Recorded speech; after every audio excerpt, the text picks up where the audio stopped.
በየቀኑ በ24 ሰዓት ውስጥ ሁለት ጊዜ የሚል ሰው ጀነት ለመግባት መሞት እንጂ ሌላ ምንም የሚያግደው ነገር የለም ነው ያሉት።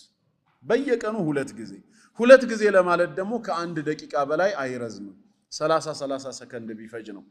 ጠዋት አንድ ጊዜ ማታ አንድ ጊዜ ክኒን አድርገን ብንወስደው የጀነት ክኒን ሐኪም ያዘዘልህ ክኒን እንኳን አይቀርም። ረስተህን ብትመጣ ራሱ በራይድ 300 የሚሆን 400 ከፍለ ያለህበት ሱቅ ድረስ ታስመጣዋለህ። ለምን? ጤና ነዋ። ከጤና የሚበልጥ የለም ተብሎ ከጀነትስ የሚበልጥ ምን አለ?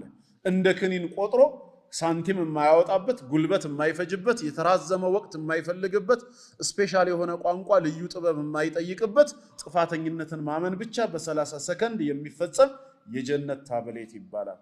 اللهم أنت ربي لا إله إلا أنت خلقتني وأنا عبدك وأنا على عهدك ووعدك ما استطعت أعوذ بك من شر ما صنعت أبوء لك بنعمتك علي وأبوء بذنبي فاغفر لي فإنه لا يغفر الذنوب إلا أنت اللهم أنت ربي أملاك يا الله أنت ينيجيتانا خلقتني أنت نفترهنيال وأنا عبدك أني أنت باريحنين وأنا على عهدك عند بآدم جربا لا ياللهن ودفت ودمدر عالم سمتا እንድፈጽም የማዘዝከኝን ነገር ለመፈጸም ቃል ኪዳንህን እየጠበቅኩ ነው።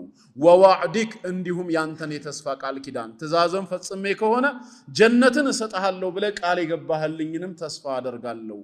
መስተጣዕቱ የቻልኩትን ያክል አዑዙ ቢከ ሚን ሸሪ ማ ሰነዕቱ እኔ ከሰራኋቸው መጥፎ ነገሮች ሁሉ ያንተ ቁጣና ቅጣት ወደኔ እንዳይመጣ በነዛ ሰበብ ባንተ ተጠበቃለሁ።